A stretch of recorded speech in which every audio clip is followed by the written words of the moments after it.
Argumen ketiga bumi bola, GPS dan Google Maps.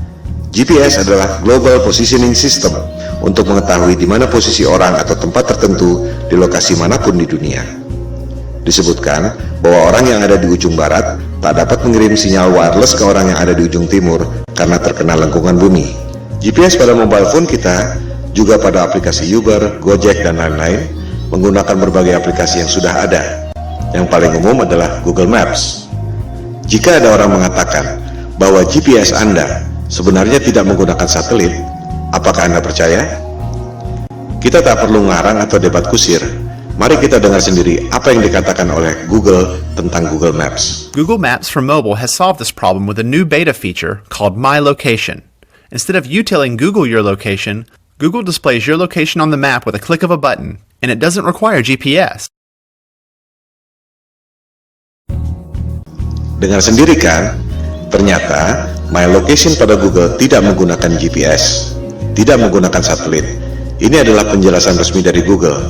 Anda bisa search di YouTube, ketik Google Maps for Mobile with My Location. Lantas, bagaimana Google Maps, Gojek, Uber, dan lain-lain bisa bekerja pada HP kita dengan begitu canggihnya? Mari kita dengarkan lanjutan penjelasan Google bagaimana mereka melakukannya. So, how does it work? Each time you use your phone to make a call, send a text message, or view a website, the information goes through towers, which provide your phone with reception. A tower picks up your call and connects you to your Aunt Molly. The same thing happens when you fire up Google Maps for mobile. The tower gives you the reception you need to access map information. These towers also help Google display your location. Each tower has a unique footprint. When you access My Location, Google calculates an estimated location of your handset based on the unique footprint of nearby towers. It's not GPS. It's not GPS. It's not GPS. Dengar sendiri kan? Ternyata Google tidak menggunakan GPS. Sinyal-sinyal yang canggih itu diperoleh dari menara Telkom biasa. Persepsi Anda yang mengatakan bahwa HP Anda menggunakan GPS dan satelit lewat Google Maps. Google sendiri mengatakan tidak. Bagaimana dengan Google Maps yang secara sempurna dapat membuat peta dari udara, termasuk atap rumah kita bisa kelihatan? Bukankah itu menggunakan satelit? Ternyata Google Maps dibuat dengan menggunakan drone, bukan satelit. Silakan Anda riset dan temukan sendiri. Semua bukti-bukti ada di depan mata. Anda hanya tak memperhatikannya saja selama ini. Itu yang membuat kesadaran Flat Earth booming secara eksponensial sejak 2015. Pada bumi yang datar, satelit memang tidak diperlukan. Anda hanya perlu menara-menara Telkom. Hal ini akan kita bahas pada bab berikut, bagaimana USGS mengatur jarak penerbangan pesawat. Pertanyaan yang mind-provoking adalah, jika Anda bisa dapat uang 1,5 triliun rupiah untuk membuat satelit, padahal sebenarnya Anda cuma keluar biaya bikin tower 150 juta, keuntungan 10.000 kali lipat, dan orang tak ada yang tahu, Anda mau atau tidak? Keuntungan 10.000 kali lipat, Anda dagang dengan modal 1 juta, dapat hasil 10 miliar, mau atau tidak? Saya tidak mengatakan Indosat atau PT Telkom menipu dengan satelit, sebab mereka tak bisa bikin satelit. Yang bisa bikin satelit adalah dia-dia juga, Hughes, Boeing, Ball, Lockheed Martin, dan lain-lain. Jika ditelusuri lagi, perusahaan-perusahaan aerospace membuat satelit itu dimiliki oleh dia-dia juga. Kelompok 1% penduduk yang lebih kaya dari 99% penduduk dunia lainnya. Kelompok 1% ini sudah lebih dari 100 tahun memonopoli bisnis lewat kartel untuk mengontrol harga agar menjadi mahal. Berlian misalnya, harganya menjadi mahal akibat dimonopoli oleh kartel. Mereka membuat ilusi supply dan demand supaya harganya tinggi. Di sektor supply, sebenarnya sumber daya berlian tidak selangka itu. Silakan Anda cek bagaimana kartel De Beers bisa menguasai pertambangan berlian dan membuatnya seolah-olah itu barang langka. Di sektor demand, kartel membuat ilusi seolah-olah berlian adalah kebutuhan manusia. Seolah-olah perkawinan Anda tidak afdol jika cincin kawin Anda tak ada berliannya. Itu sebenarnya adalah propaganda marketing yang dimulai tahun 1940-an. Begitu pula dengan ilusi minyak adalah sumber daya fosil. Minyak adalah senyawa hidrogen, oksigen, dan karbon, disebut hidrokarbon, yang berasal dari perut bumi. Tak ada bukti bahwa minyak berasal dari fosil tumbuhan dan dinosaurus. Itu adalah ilusi yang diciptakan oleh Rockefeller agar harga minyak menjadi tinggi. Rockefeller mengundang saintis ke konferensi Jenewa tahun 1892 untuk memulai propaganda bahwa minyak berasal dari fosil dinosaurus dan tumbuhan. Padahal, fosil adalah benda padat dan hidrokarbon minyak adalah benda cair. Fosil yang berasal dari makhluk hidup tak pernah jauh dari permukaan bumi. Sementara, manusia mengebor minyak sampai kedalaman 10 km dan tak pernah ada bukti bahwa fosil ditemukan di kedalaman itu. Tak semua orang menyadari bahwa media-media massa besar di dunia dimiliki oleh 6 perusahaan saja. Si kelompok 1% itu mampu memonopoli informasi yang diterima oleh 99% penduduk dunia lainnya. Hal ini yang disebut sebagai propaganda, mind control. Jika kelompok super kaya yang 1% itu, atau disebut elit global, mampu mencuci otak Anda lewat pendidikan, media massa, dan film-film, ilusi marketing yang membuat harga berlian dan harga minyak menjadi tinggi, apakah mereka tak mampu membuat ilusi tentang satelit? Kembali pada soal GPS. Tak semua orang menyadari bahwa GPS digunakan sejak tahun 1973 yang merupakan bagian dari teknologi militer. GPS berasal dari teknologi sebelumnya yaitu LORAN atau Long Range Navigation dan Decca Navigation yang digunakan sejak Perang Dunia Kedua. Of its equipment, which makes it very easy to operate and maintain once you understand a few fundamentals. To provide worldwide coverage, the Omega system will use 8 VLF transmitting stations. One in Norway, another in Trinidad, one in Hawaii, and another in north-central United States. Of the remaining, one is in the Indian Ocean, another in the southern part of South America, one in the Tasman Sea area, and finally, one in the Western Pacific. Apa yang membuat Anda berpikir bahwa dunia militer yang didesain buat perang membela negara tiba-tiba jadi malaikat yang menolong umat manusia di negara-negara lain dengan memberikan teknologi gratis? Disinilah jelinya the global elites yang sudah lebih dari 100 tahun memperoleh profit dengan cara menipu orang, scam, money laundering, transaksi fiktif, you name it. Demikian halnya dengan NASA. Apa yang membuat Anda berpikir bahwa NASA adalah badan eksplorasi yang bekerja untuk kepentingan dunia? Siapakah NASA? Coba kita lihat keterangan di webnya sendiri.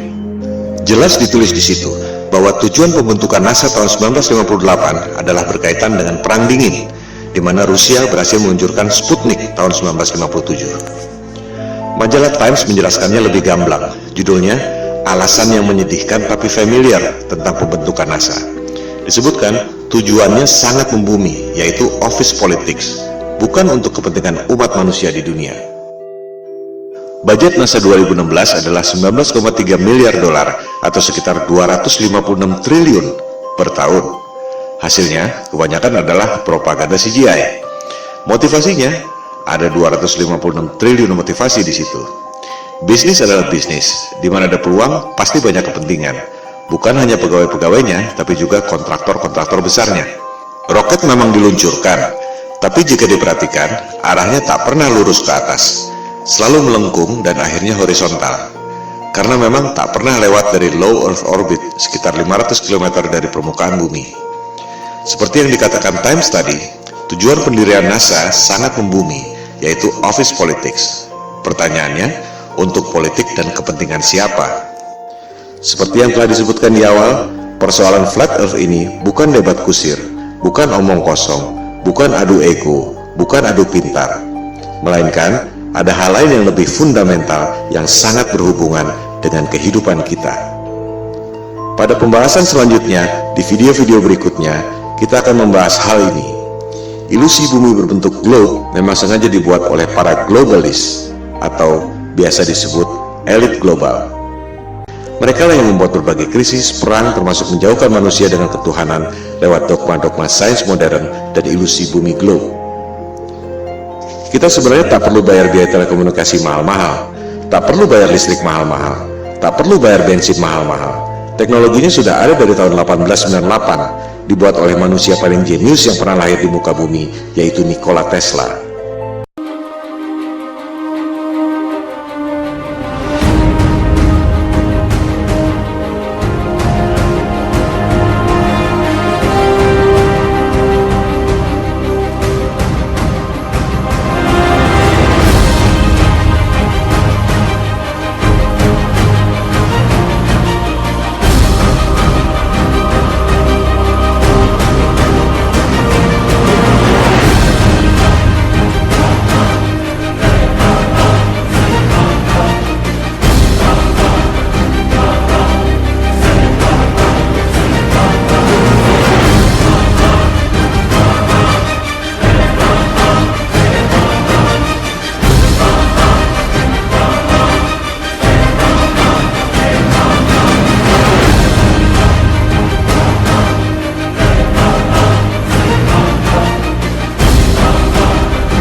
Seperti yang telah dikemukakan tadi, kita sebenarnya tak perlu bayar listrik mahal-mahal, tak perlu bayar biaya telekomunikasi mahal-mahal, tak perlu bayar bensin mahal-mahal. Teknologinya sudah ada sejak tahun 1898 yang dibuat oleh Nikola Tesla. Itu sebabnya ia dikucilkan oleh JP Morgan, salah satu pentolan elit global. Hal-hal seperti itulah yang dilakukan agar kelompok yang 1% itu bisa mengontrol 99% penduduk dunia lainnya.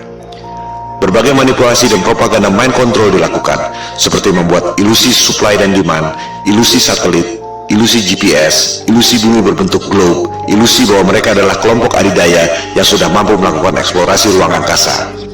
Bangkitnya kesadaran flat earth merupakan ancaman bagi mereka.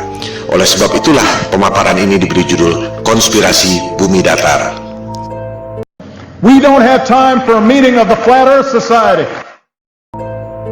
Soal foto-foto CGI, satelit, dan GPS yang sudah kita bahas adalah soal teknologi, belum masuk pada sains yang sebenarnya. Kita akan membahas pada episode berikut.